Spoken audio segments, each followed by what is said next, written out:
What's going on, everybody? This is Black Men Sundays. I'm your host, Corie Murray, and we're talking about generational wealth, mental health, finance, and business. It's a Black Man Sunday. Time to put all childish things away. I refuse to be the man I was yesterday. Gotta put my best foot forward and elevate.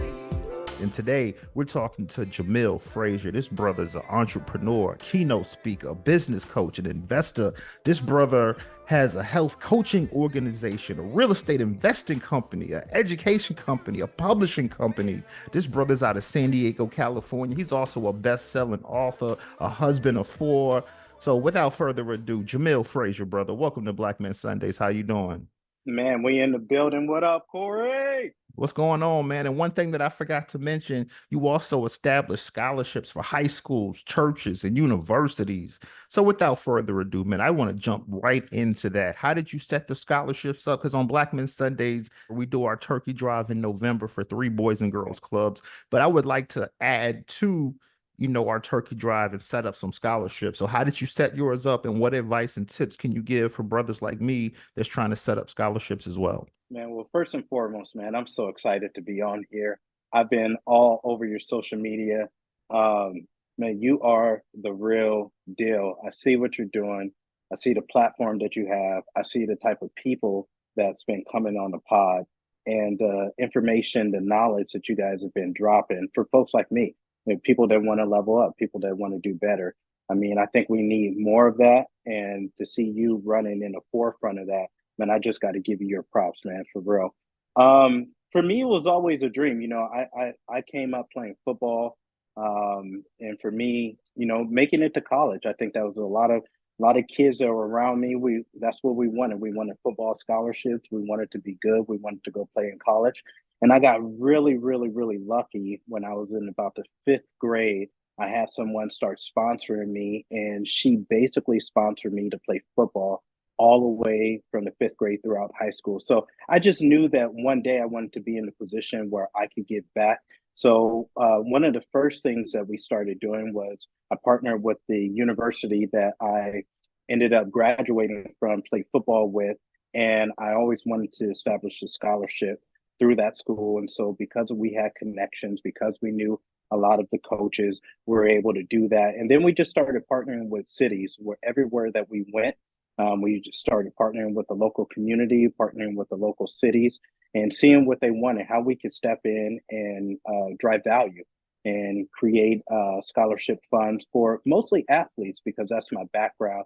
And then, as a part of my own organization, there's just a lot of people who were believers and were planting churches. And so we wanted to figure out a way to start supporting them. And so we just started partnering with local pastors and developing scholarships to help plant churches. But once the churches were established, then we wanted to make sure we could keep on giving them annual funding. So, man, we've been doing that for the last 10 years, and we continue to do it. And it's just a big part of our philosophy. Great information. And for brothers and sisters listening that, want to establish scholarships, do they have a LLC, a business set up to do that, or can they do that without like what's the best tip for someone that's, wants to establish a scholarship? Sure. So you do not need an LLC. You don't have to do it through a corporation. You can go straight to the entity that you are passionate about, whether that's, religious affiliation. For us, it was colleges and high schools. One of the places that we get asked to come in and speak quite a bit is high schools and colleges. So just partnering with the administrators from the different schools, partnering with the local leaders and whatever it is that you want to do. You can do it straight that way. If you do have, now we do a lot of these scholarships from our business, so that we can have for tax purposes and tax write-offs and things like that. But you do not need an LLC or an S corporation, or to do it out of a corporation. You could just move forward and do it. I would say I just helped someone and they wanted to go back and do a scholarship through a university in Southern California called Cal State LA, and they partnered with the administration, with the faculty, and they were able to do it where they were able to have do it in a nonprofit, and that gave them tremendous tax breaks as well. So I would just say find out what you're passionate about, connect with the leaders. If you want to do it through your company, if you have an LLC, S corp, or something like that, you can, but you don't have to. Gotcha. Great information, man. Now let's jump right in because this Black Men Sundays. We want to talk about this generational wealth. What's the best way to achieve generational wealth? I think first and foremost starts with mindset. And for me, I didn't grow up thinking that I didn't think about creating wealth. You know, a little bit about my background is I grew up with a single family household. My mother raised a ton of kids. My father was in and out of jail pretty much my whole life. My father lived with me for maybe a year out of my whole life. And I grew up on welfare, Section 8 housing, food stamps, and that was just my existence. I never thought about growing wealth. I never thought about having wealth. It wasn't a conversation that we had in the household. We were just trying to figure out how to get to the next day.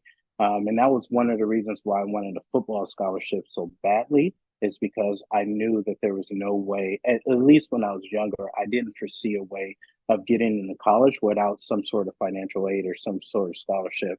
I have helped thousands of people over the last 10 years start to generate wealth. And it really does come down from your mindset, the way that you think, the way that you compute, what your vision is, how you believe in your philosophical concepts, how you feel about things like delayed gratification. I would start there. It really is that old adage, you know, you are going to be what it is that you see, and it's hard to see something if you can't think something. And for me, I got really lucky about 12 years ago, to where I just had some mentors come into my life, and they started to speak life into me. They started to have me see things a little bit differently, a lot of bit differently. And that really made an impact on me to where I could start thinking in the ways that people who build wealth think. Outside of that, I tell people all the time, Corey, like building wealth really comes down to a couple different things. One, you have to actually want to do it. It's going to be very, very hard to start building wealth by accident. Two is you're going to have to get really good with delaying a ton of gratifications. The things that you might want right now are good, but can you get to a point to where you can start pursuing great? And that great has to override what looks good right now. And really, that comes down to your vision. And then lastly, can you stay consistent? Building wealth, what I've found and what I've taught for a long time is just time. Like, can you have good habits that compound over and over and over again throughout time?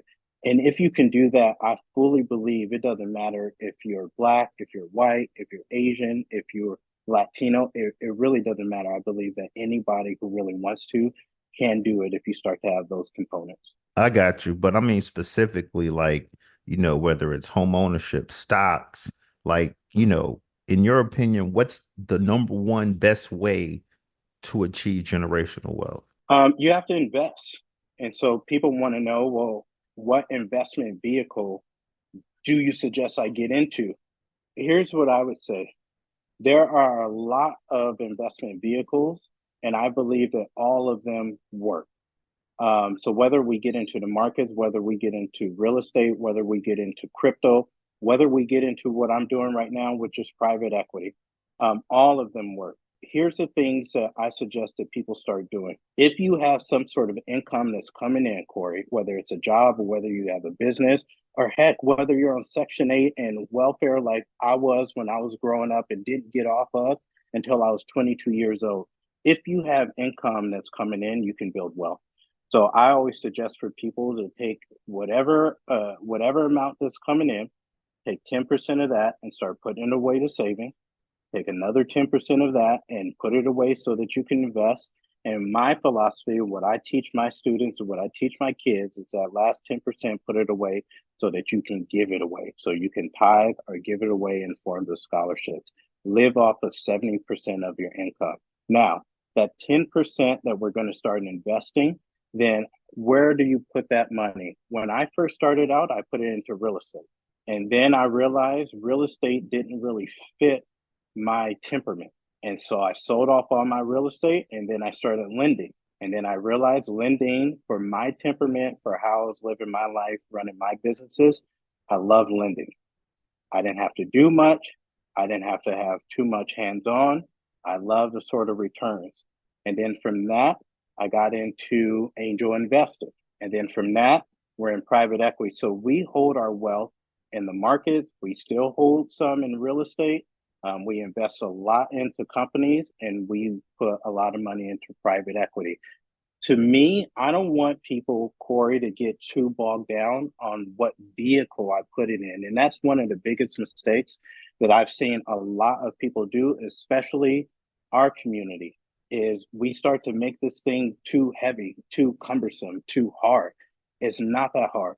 Even if you wanted to just put it into the markets and you just put it into a standard low cost index fund that tracks the S&P 500, you are going to build wealth over time. Even if you put away $500 a month into a low cost index fund that tracks the S&P 500, over the next 25 to 30 years, you will build a tremendous amount. And I'm talking a million, 2 million, 3.5 million that you can start to use to create generational wealth. Oh yeah, that's what I'm talking about. You ain't playing no games on here, man.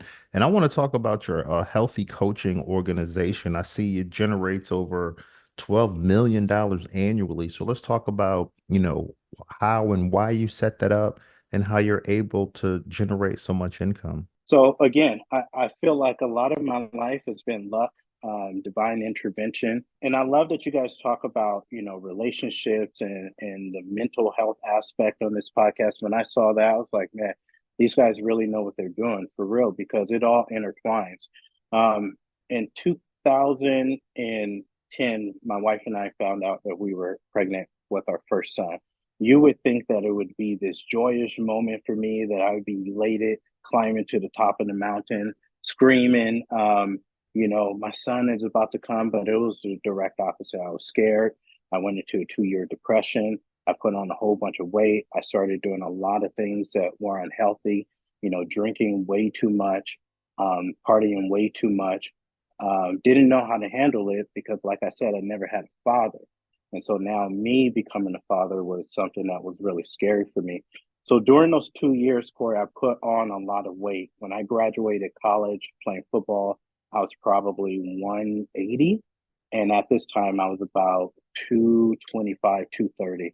And I'm only 5'8". So that was a lot of weight on my body.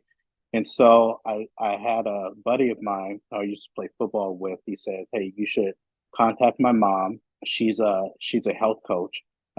She'll help you develop better habits and she'll help you get healthier. And so I did, and she became a mentor for me. And so she helped me get healthy. She saw that I had, a relatively big network. And she said, man, you would be amazing. Like, you're empathetic, you know a lot of people, you've obviously had great results. People are already responding. You should go help people change their life and make transformation. And after about a month of thinking about it, I was scared. I never really had a business before. She was using these big words, business and all this stuff. I was a corporate guy. I worked in pharmaceutical sales for Johnson and Johnson. I never really saw myself as a business guy. I saw myself as a hard worker for somebody who already had a business.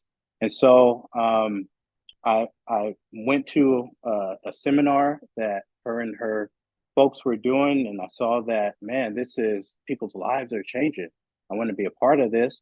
So I came back home. I quit that job, that six-figure job, and I just decided one by one, I'm going to help people change their lives. And then from there, started to think about scaling, which we could absolutely talk about once you want to start scaling your business. And so I thought, man, there's a lot of people that are like me. They probably have an entrepreneur spirit. They want to help people transform. Maybe I should just start mentoring them and showing them how to not only create their businesses, but how to scale it by helping people make transformations in their health. And so we started doing that. And within a couple of years, we were probably supporting I don't know, man, tons and tons of clients. I probably had, you know, 2 to 4 thousand entrepreneurs that I was mentoring and coaching, and then we just been rocking and rolling since. So yeah, we do about 3 million a month in revenue, and from launching that business, made us a millionaire in 6.5 years. Wow, man. Wow. I'm blown away by that. And let's talk about how you were able to establish the network of clients. Because I know a lot of business owners start businesses and they're spending their own money for the first 3 to 5 years. They're like, man, I'm not really making anything. I'm basically shelling more out than I'm making. So how did you set your Correct. network up? And at what point were you able to, leave your Johnson and Johnson, the medical sales job, and really Correct. dive into this? Like, let's talk monetarily though. It was all organic. I believe you can launch any business with passion, desire from picking up the phone. And so I really started that business with a combination of a ton of phone calls and organic social media presence. And so my whole tactics were very, very, very simple. Don't laugh at me. It still works. We still do it to this day. It's been 12 years later. But basically, I started looking at my network of all the people that I knew, right? All the people that would maybe want to support me, didn't want to get involved, but they could lead me to some people that did want to get involved. And I'm talking about high school newspaper reporters that wrote articles on me back in the 90s. I'm talking about my football coaches from college. I'm talking about anybody who I ever came in contact with, oh, pastors. If your name and phone number was in my address book, you were getting a call. And it was a simple, hey, this is what I'm doing. This is how my life has been changed. I'm passionate about helping other people change their lives. I'm going to get all of Southern California healthy. If you know anybody that wants to get healthier, please shoot them my way. You know my heart. You know I'm convicted. You know when I get into something, it's going to be the real deal. So if you got mamas, cousins, aunties, friends that want to get healthy, man, shoot them our way. So it was a combination of doing that. I said, I'm going to make basically 20 phone calls every single day, and I'm going to do that every single month. And I think that at some point in time, that should have a compounding effect. And if I'm not getting the sort of traction that I want, then I'm taking these 20 phone calls and I'm upping them to 40. So it was that. And then it was social media. My social media tactics was so stinking simple, and it still works. So when we're working with business owners these days and we're helping them really expand their brand, it's the same sort of thing. It is organic posting, is creating organic content, it's calling out people's problems, and then it's driving solutions to those people's problems. It is making sure that you show up on other people's pages. It's making sure that you drive value to those pages, and it's making sure that you're constantly in people's DMs creating authentic conversations, and that you're expanding your own network. And as you do that, then you drive organic content to where on one end, you're doing all outbound with my phone calls. And on the other end, because we're driving such beautiful organic content, now we start to have inbound people coming to me saying, bro, what is it that you're doing? Then I switched it up. At first, everything was about how can I establish clients? I started establishing a ton of clients, but there was just one guy. I wasn't making that much, probably just from all my clients. I was probably doing maybe, you know, $30,000 a month in revenue, but only putting maybe $8,000 a month in my pocket. That wasn't enough. That wasn't even enough. That wasn't. I was making more than that in Johnson and Johnson, and so now to be on the phone and Zooms all day long with just individually with these clients wasn't cutting it. I was basically making the same amount. So I said, well, this isn't going to work. I'm tired all the time. I'm stressed out. I feel like I'm sort of like I feel like I'm a nutritionist, fitness coach, therapist, and a pastor all at once. How do I expand this? Because I want to start putting at least $83,000 a month in my pocket. That was my goal. 83,333 was my goal. So I figure I just have to find more people that want to do what I'm doing, teach them how to do what I'm doing, and then take a percentage of their revenues. So everything was the exact same, still the same outbound calls, still the same organic content, just changed the vocabulary. So instead of me calling people saying, who do you know that wants to get healthy? Who do you know that wants to, make $100,000 running their own coaching organizations? Who do you know that's tired of busting their butts at their corporate jobs and dealing with all of the politics? Who do you know that want to be walking on the beach and out in Tulum like I am right now, but want to drive value into people? Who do you know is saying all the same phone calls? And then my content on social media just changed. So instead of content that's going to attract a client, now it's content that's going to attract somebody who has an entrepreneurial mindset that wants to build a coaching organization. They just don't know how to. They don't know the processes, the procedures. They don't know the marketing. And now I can come in and show them how to do that, but of course, take a percentage of their revenue. And before we talk about your real estate investing company, I want to talk about when people have their businesses set up and then someone comes to you with a lot of money and they say, I want to invest in your business. I'm talking just straight investing conversation. What Sure. verbiage should we use? Because I've had a brother come up to me like 2 weeks ago and he said, I want to invest in you, invest in your business as an investor. But I was kind of like, okay, well, what type of jargon should I use? What type of conversation should I use just for someone that wants to invest, a good dollar amount into your Sure. business? Okay, perfect. So somebody's coming to me because they want to invest in my business, not me going to them because I want to invest in their business. Well, I would say first and foremost, if you're at the place as an entrepreneur where people know about you, and want to invest in you, that's you're probably in a really good place. So first and foremost, congratulations, because most businesses, man, don't make any money. Unfortunately, it is harder than I thought to make profit in business because, like I said, things happen for us. I really, in a lot of ways, feel like I got lucky.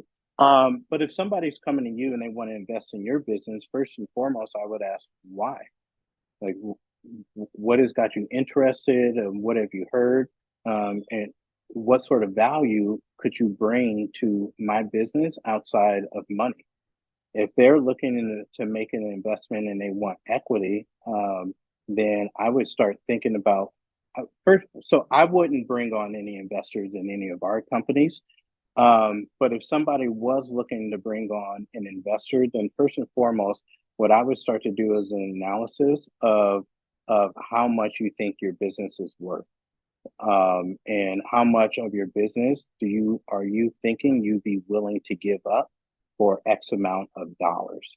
And I would start thinking about what areas are you not good at, like where do you have some sort of fallacies in procedure, and what areas are you weak at that somebody else can come in and drive value to that part of the business and the organization.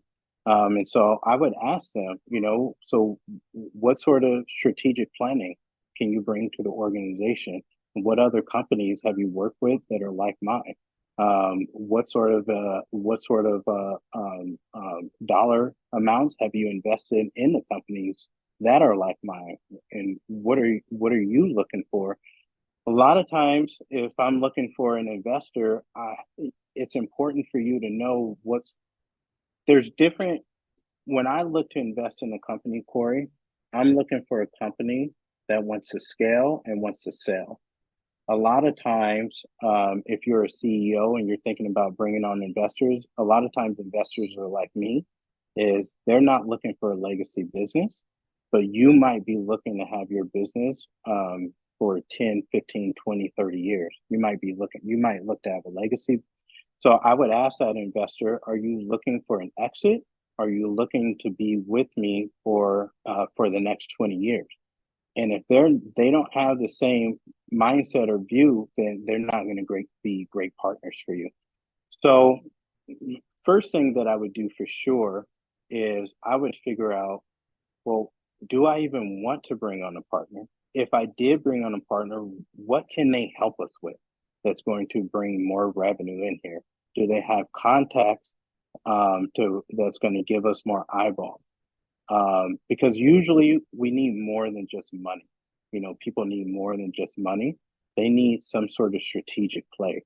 Do they have another group of companies that they're invested in to where we can seamlessly integrate ourselves to where we can lay our products, our services on top of their other companies so that we can drive in and 10x of revenue.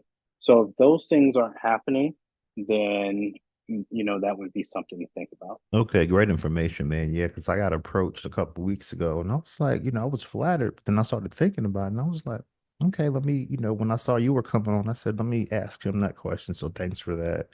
And let's talk Yeah, can I about, ask you a question about that? yes, go. Like, But are you at a place where you're considering, bringing someone in and partnering with? potentially, I mean, I'm not sitting here like 100%. I mean, it's definitely something that I'm entertaining. And what about it would be entertaining for you? Basically, it would be entertaining if I knew that it would elevate my business. Yeah, And yeah. but because for me, elevation is financial as well. So it would be nice to have some additional financial support, but also elevate in the mindset and the business plan that I have in progress. So I would just want to make sure that everything is aligned. So So the two things that I would look at for sure, sitting in your shoes, one, are we going to be on the same page philosophically, right? Because I'm going to be in partnership with this person for a long time. And I'm going to have probably, if not monthly meetings with them, quarterly meetings. And I just want to make sure that we understand one another because it's definitely going to be a relationship. There's no question about that. And two, what can they bring to my company that's going to give me more value than just money? Because we can get money from anyone.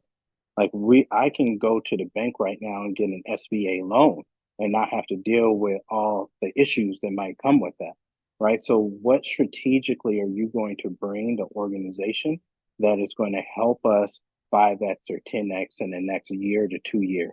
And if they cannot answer those types of questions, I wouldn't mess with them. let's talk about your real estate investing company. So about 3 years into the business, well, let me back up. So one of my early clients, she was a real estate broker, a real estate investor, and she shot me a email and said, "Do I know?" Here's the thing again. Do you know anyone who invests in real estate? And I was broke, man. Like I was just starting an organization. I had no money, and I didn't really have connections like that. I was still maybe 32 years old, something like that. And so I didn't, but I said, "Well, what do you have going on?" And she says, "Well, I really work with out of state investors and help them get into properties, and we manage the properties and do all that." And I said, "Listen, I'm not in a position to do that, but I will be. Anything that you send your investors, send me as well."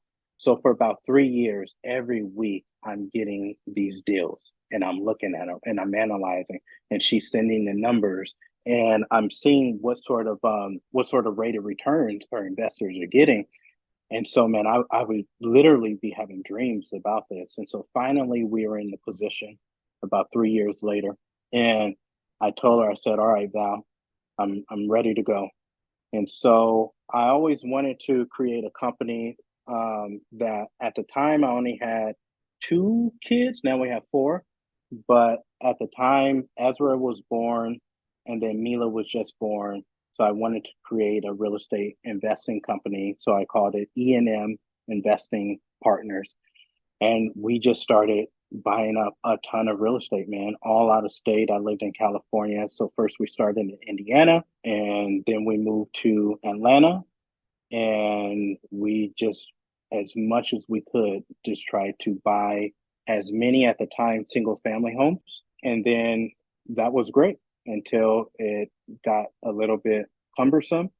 And I should say this, I probably would have did that forever, but sometimes one thing leads to another thing.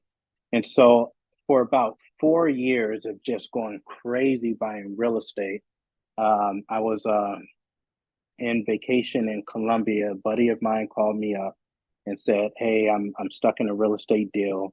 I need about $100,000 to close this deal. My HELOC has been something happened with his HELOC, home equity line of credit." And he says, "Do you know anyone?" I'm telling you, that's what a lot of people say. "Do you know anyone that wouldn't mind investing in this project?" I'm in Cartagena in the bed and breakfast, man. I was like, send the deal over. Let me look at it. I looked at it. It was great. It was a 5 unit apartment building that he was fixing up. He was flipping. I knew that market because he was in Indianapolis and I had been in Indiana for years. And called up my attorney. We did all the paperwork. I wired him the money. He wanted it at 18% interest rate, and he was going to hold my money for 3 or 4 months. And that was the first lending deal that I did, and it was so beautiful and it was so easy. I turned to my wife and I said, "We're selling all of our real estate, and We're just going to start lending money." So when you started buying your real estate initially, what type of what was the process for that? Did you just, use different types of loans, to get that started, or can you walk me through how, the initial first few properties, what you did to get that started? So you remember at the beginning of this thing, I told you guys about that 10-10-10 process. So I just kept that process the whole way up. So at the beginning, 10% going to savings, 10% to investing, 10% to tithing wasn't that much, man, because I didn't really have that much. But over the next 2, 3, 4, 5 years, I started to increase my income, but I kept the same ratios. So when we were about 3 or 4 years later, I had a big pile of cash in my investing bucket, just ready to use. And I thought that I was going to start using loans for out of state investing, but I didn't end up doing that. I'll tell you how I got the first couple of properties. But before my wife would let me get the out of state stuff, we didn't have a house yet. So we were still in a small apartment, 700 square feet, man, 2 bedrooms, 1.5 bathroom. It was super tiny. And she says she just wasn't having it. She says, "We're not buying real estate. We don't even have a place to live." So I took out in Southern California, and it might be this way across the country, but if you're a first time home buyer, you can take out a first time home buyer loan. It's called an FHA loan, where you only have to put down about 3.5%, something like that. And so I had a big pile of cash thinking I was going to use all of this to that all of that was going to go to our own personal home. But because I got that FHA loan, only had to put down 3.5%, I had a lot of money to play with for out of state. So in 2015, we bought our first primary home, but I still had so much that when I went to out of state, I bought all those houses in cash. And I didn't want to get loans from them just because I really wanted cash flow. I've been reading all these books. I'm sure you've read Rich Dad Poor Dad and Millionaire Mindset. I'm reading all Oh these yeah. books, and so I was like hungry to finally get some sort of passivity and some cash flow. And so I said, if I can, buy these places in cash, then my monthly checks are going to be good. I did wholesale one of those properties. So what wholesaling means, so remember the lady who was sending me all of those deals for about 3 years, I would be asking her a ton of questions, right? Like, so how are these guys doing it? What are the different techniques that people are using? Are they getting loans from these properties? Or are they paying them in cash?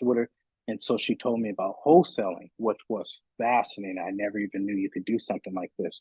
But basically, all I did was I got a property that this guy didn't want. And for the audience out there, please write this down.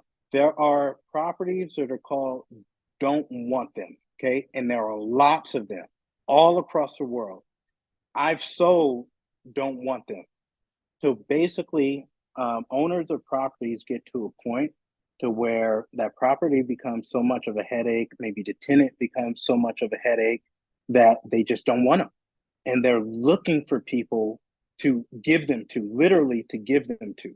Okay, they don't want the headache anymore, and they'd be willing to lose money on the property to not deal with the problem. And I've sold many of these myself, because I just didn't. I was like, bro, thank you for contacting me. You can dang near have the dang property. So I found a property like this, and I just got it under contract. But I had connections with those other real estate investors that my friend was selling properties to. And so I got the property on the contract, let's just say for 80,000. I hit him up and said, "Hey, I got a great property. You only have to put a little bit of money into it, selling it for 88,000." He was like, "Great, let's buy it." I kept the 8,000, assigned the contract to him. Okay. So it doesn't seem like a lot of money, but I'm telling you guys, $8,000 compounded over 25 years at a 10% interest rate turns into a lot of money. So it doesn't seem like it's that much, but I did nothing but found a property, had an investor to buy it, got it under contract, and then sold it to him. And you can do that if you don't have a lot of money to get in real estate, then start wholesaling properties because you don't need money. You don't need it. You'd probably be like, well, Jamil, you had a stockpile of cash. Okay, I did, but you don't even need cash to go on and get into your first property. So that's how we got into it. And then over the years, I would, either put the property on the contract, I would wholesale the property, or I would buy it in cash. Excellent, excellent. Yeah, I've read a few books on wholesaling as well, and one of the big key things they were saying was look for distressed Distressed properties. property. Yeah, That's right. yeah, look for distressed There's properties. Look, no, there's just a lot of them, man. I think like remember I grew up poor on welfare. Like that's why I Mhm. started this whole thing with mindset because from my vantage point, I'm thinking, why would someone who owned the property, why would they want to get rid of it? That's because I had never been on the ownership side. I never had ownership problems before. So for me, I'm thinking, why would anyone, you guys, people want to get rid of businesses all the time. They want to get rid of properties. They want to get rid of problems. And a lot of times you will find things for great deals because these owners got a lot of other stuff to deal with. Remember, they still got families. They probably have kids. They probably got dogs that got sick.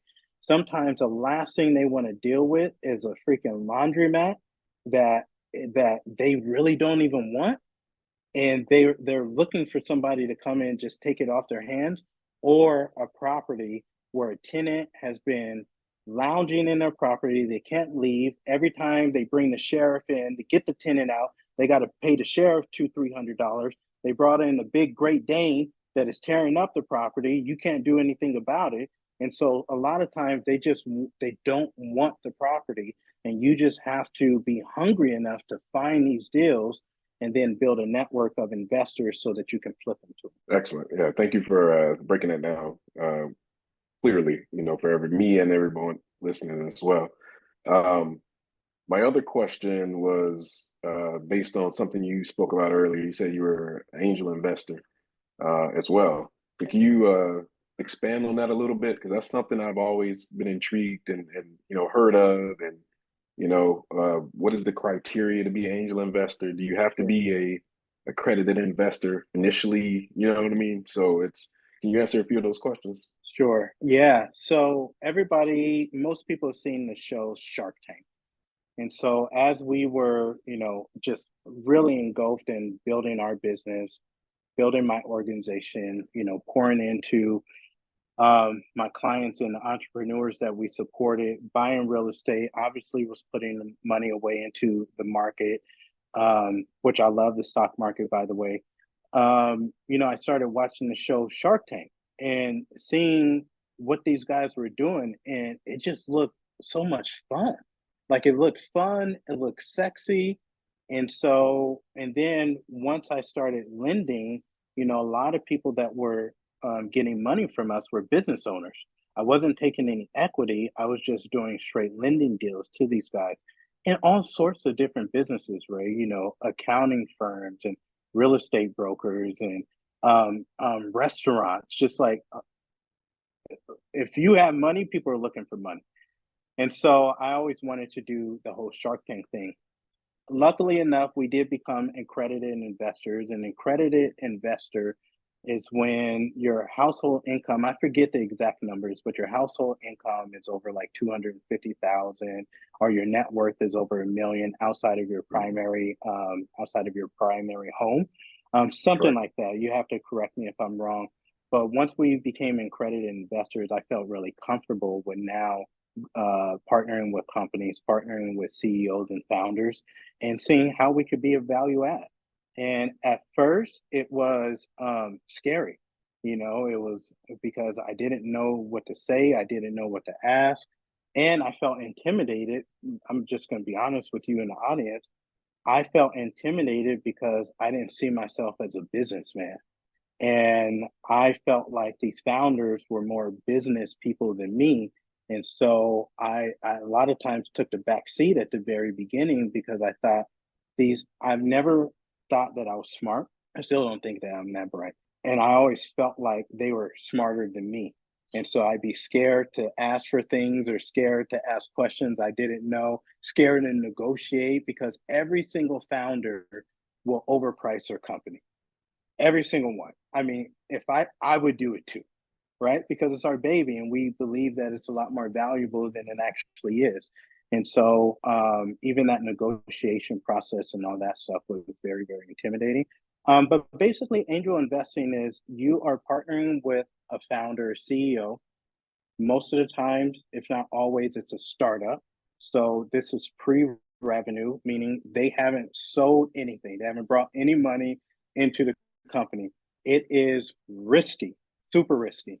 Just think about it if you had, $50,000 that you're going to partner into a company. Again, if you put that same $50,000 into the S&P 500 at about 8 to 10% growth over the next 30 years, that 50,000 is going to compound to a lot of money.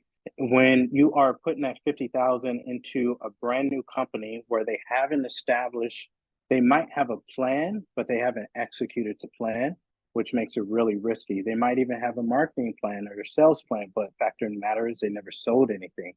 So a lot of times you are keeping your fingers crossed and you're betting on the talent of the founder and the team that he or her have put around them.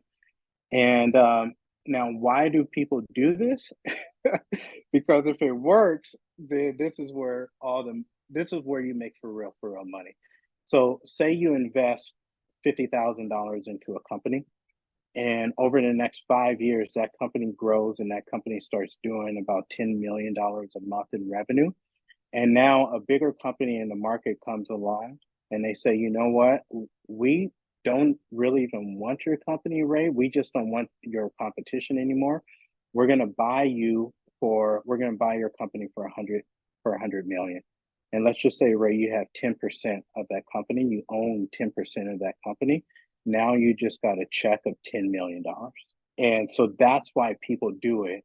And so even if you kept the same formula, 10% of that 10 million in savings, 10% in investing, 10% in tithing or giving away, then you would invest another $1 million into the next project or to the next, bucket of projects.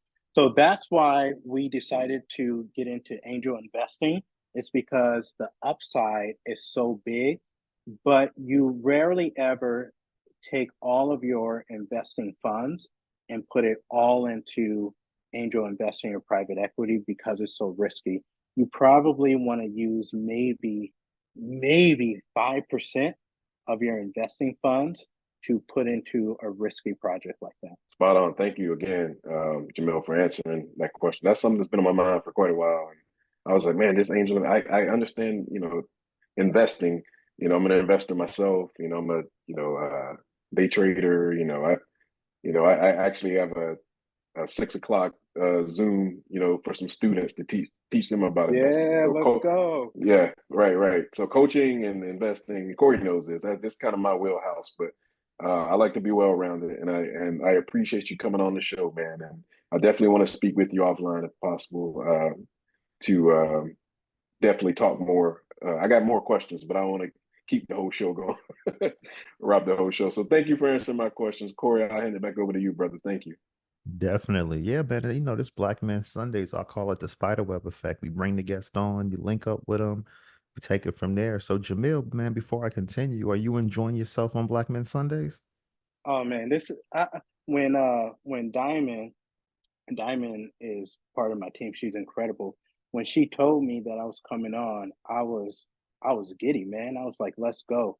Because I wanted, one of the reasons why I wrote one of my books, which is called The Richest Man in Direct Sales, is because I always thought, for our community, it seems so big. It seems so tough. It seems so hard, for real. And I never really saw like three brothers like us just talking about this stuff, and it seemed, and so when I wrote that book, it really was with our community in mind. With no, you guys, like, look, it's a lot simpler than I think that we're making it out to be. And you don't have to have a lot of money. You don't have to, have straight A's. You don't have to come from a well-to-do family. You don't need any of that stuff. Like, you just need the mindset, And so what you guys are doing is you're part of that conversation that's out there that's helping people obtain that mindset. As long as you're making money, you can build wealth. It just takes time. Definitely. And for the brothers that want to purchase your books, tell us the names of the books and where we can purchase those. So the first book is called The Richest Man in Direct Sales. I never intended on putting that book out in the public. It's just I had a son, that same son that I told you guys about that I was very nervous about, and I wanted to change our lives. And so I started keeping a journal about what dad was doing with his money. And then after years of me now mentoring all these people, and I was trying to tell them, your business is doing great, but you keep spending every single thing that you're making. Here's my journal.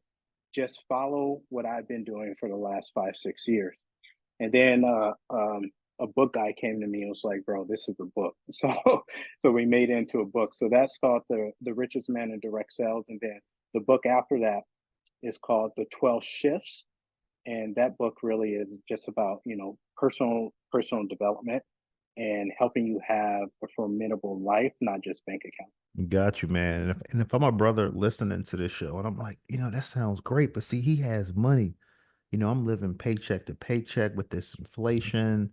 I'm pretty much don't really have any money left over after I pay my bills. What advice could you give to those brothers that want to get in the game, but they're struggling living life? First thing I would say to them is, I understand, and there's nothing wrong with you at all.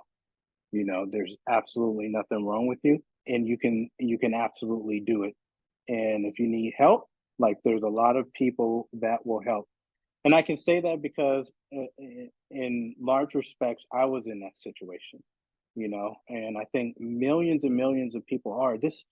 Corey, this stuff isn't taught to us, man. And when I say taught to us, I really do be like taught to us. Like my kids are at an advantage because this is the language that we speak. They have equities already. They're owners of companies, and they got lots of money in the market already, right? Their colleges are already paid for, even the 2-year-old. So by the time he turns 18, he's going to have 250,000 to use for education. That is rare. So there's nothing wrong with this brother that's asking this question. I would say a couple things. First thing is, do you want to get out of the situation? And if he says yes, I'm going to ask him again, for real, for real. Do you for real want to move out of the situation? And if he's like, yeah, then I'm going to say, okay, then we absolutely can do this. So we got to start making some sacrifices, though, because right now you are living off of 100% of your paycheck. We got to figure out a way to get that down to at least 95%, 90%, hell, 98% would be better than 100%. We don't need big, we need consistent. So, first thing that I would advise them to do is to go back and look at their last 3 months of their bank statements or credit card statements and start looking at every single thing that they spent money on. Okay. This is just going to give us a baseline. All I'm asking them to do is just stand on the scales so we can see how financially fit or unfit he or she is. And most likely they're going to be financially obese. We got to start losing financial weight.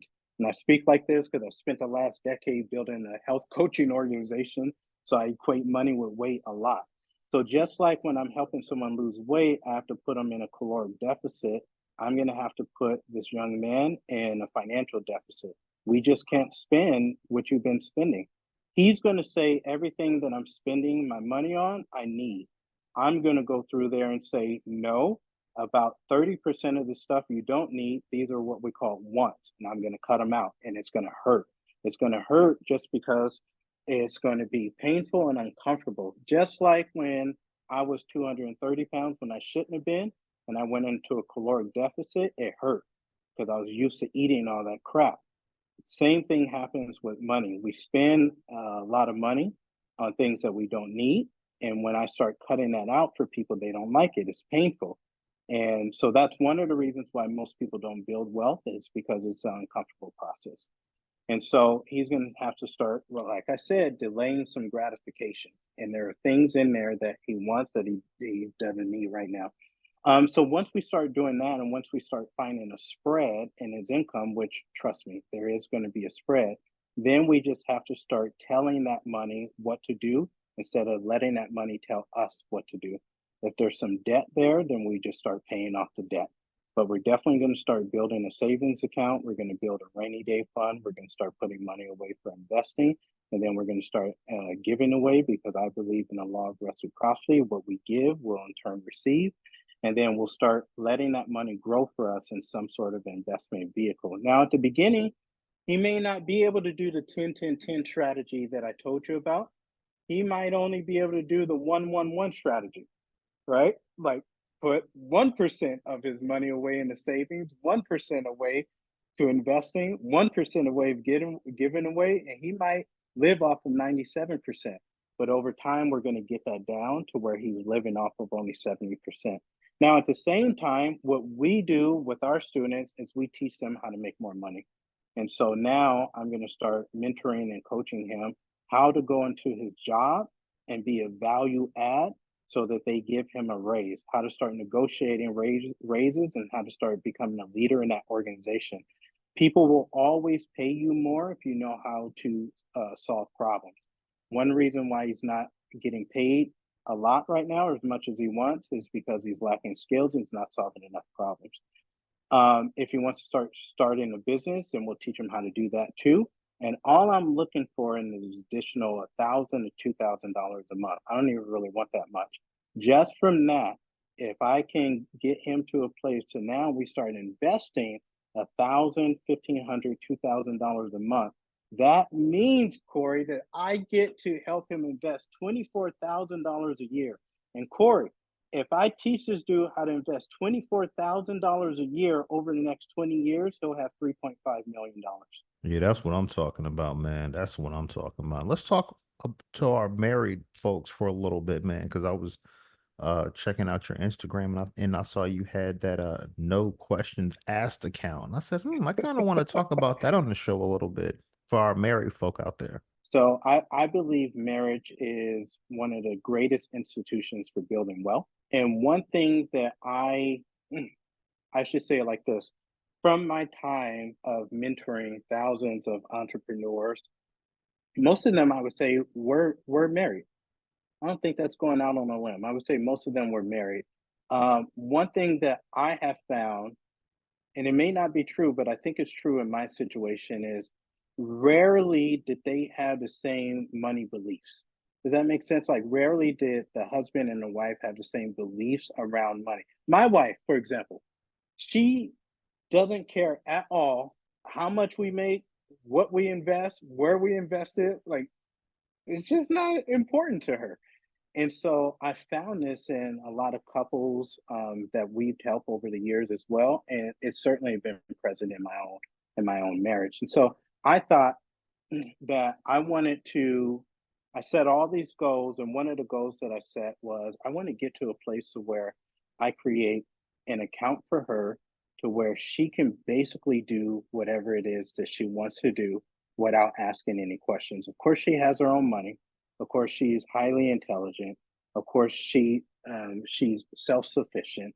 Um, but I think that, how cool would it be if our wives got to wake up every day and know that there was a stockpile of cash that was there that would be replenished, that they could do whatever it is that they want to do.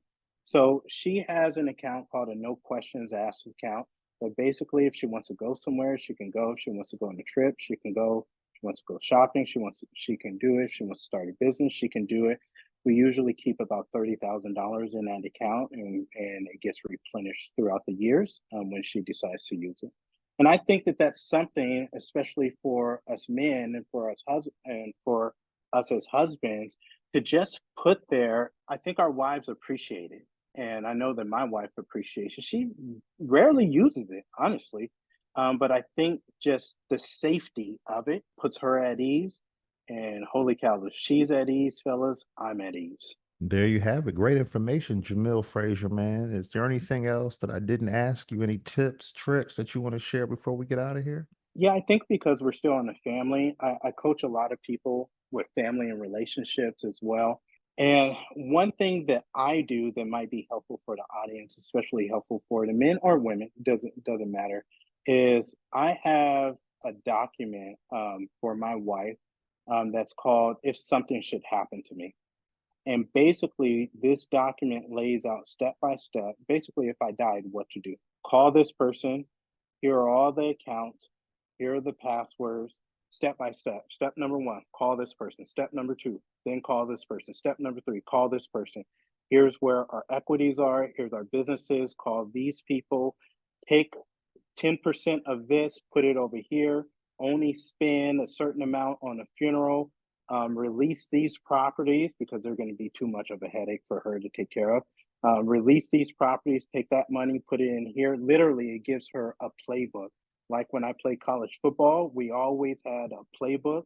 This is her playbook outside of our will, outside of our trust, but it's going to give her step by step information because she's going to be freaked out. She's going to be crying. We got 4 kids. So anything that I can do to take that stress off of her to where she knows step by step what to do, I would encourage the audience and for his husbands or even wives, whoever's in charge of like that financial picture, to maybe create something like that to lessen the stress and the angst should something happen to you. Great information, man. This was definitely an action-packed show. Jamil Frazier, man, thanks for coming on Black Men Sunday, spending some time with us. This brother's on an oceanfront property vacation in Mexico. Came on Black Men Sundays and tore the I don't know stage if you can down. see it out there. Oh yeah. Yeah. Wow. Yeah. Yeah, man. Well, hey, thanks for coming on Black Men Sundays, brother. Enjoy that vacation, and we'll be talking to you. It's a black man son.